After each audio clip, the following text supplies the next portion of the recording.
What you thought you knew about the 4 types of PCOS is probably incorrect.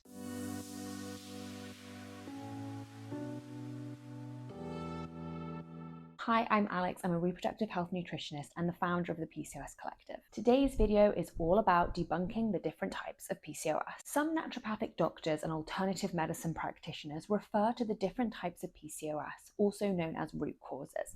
Is there actually any evidence surrounding this? Firstly, to be diagnosed with PCOS, a person must show 2 of the 3 diagnostic criteria: irregular periods and/or irregular ovulation, excess androgen levels, also known as hyperandrogenism, and polycystic ovarian morphology. PCOS is a syndrome rather than a disease, which means it's a collection of symptoms. Therefore, people with PCOS will present with different types of symptoms and may also present with a different diagnostic criteria. Because PCOS presents so differently in different people, both conventional and alternative forms of medicine have tried to group PCOS into different types. In conventional medicine, which may also be known as mainstream, orthodox, or Western medicine, people with PCOS are sorted into 4 different types, known as the phenotypes of PCOS. In 2012, the National Institutes of Health held a consensus panel proposing this phenotyping approach to classifying PCOS. A phenotype refers to an individual's observable traits. In the case of PCOS, the phenotypes are hyperandrogenism, which is excess male-type hormones, irregular or a lack of ovulation, often characterizes irregular or a lack of periods, and polycystic ovarian morphology. Type A PCOS includes clinical or biochemical hyperandrogenism, ovulatory dysfunction, and polycystic ovarian morphology seen in ultrasounds. It may also be known as full-blown PCOS syndrome. Type B PCOS includes clinical or biochemical hyperandrogenism and ovulatory dysfunction. It may also be known as non-PCO PCOS because it doesn't have that classic polycystic ovarian morphology. Type C PCOS includes clinical or biochemical hyperandrogenism and polycystic ovarian morphology. It may also be known as ovulatory PCOS. And type D PCOS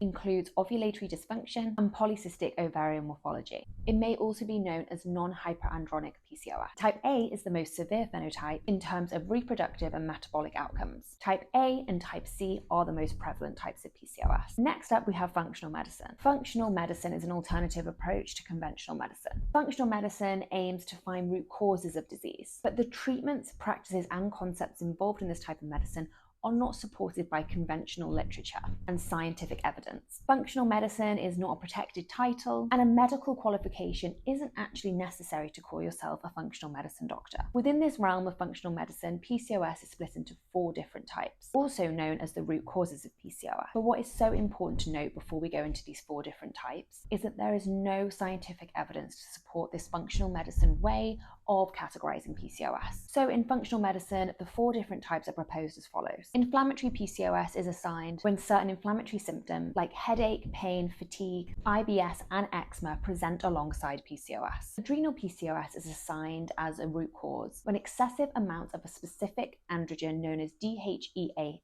S occur without other types of androgens being raised. Insulin-resistant PCOS is assigned as a root cause when excess levels of insulin occur, alongside symptoms of insulin resistance such as brain fog, sugar cravings, fatigue, and high androgen levels. And finally, we have post-pill PCOS. This is assigned as a root cause when someone stops taking oral contraceptive pill known as birth control and notices symptoms such as irregular periods or excess hair growth occurring post-pill. But in reality, it's just not this simple. We know that PCOS is a multifaceted condition, and it isn't just inflammation or high types of particular androgen contributing to symptoms. Reducing your PCOS to these 4 different types isn't going to help with symptom improvement. Even categorizing your PCOS into type A, B, C, or D, as seen in conventional medicine, is unlikely to be helpful, and these ways of phenotyping PCOS is actually usually more important for research purposes. Instead, taking a holistic approach to your PCOS and thinking of it like a PCOS puzzle is our preferred way of management. This means looking at your medication, supplements, nutrition,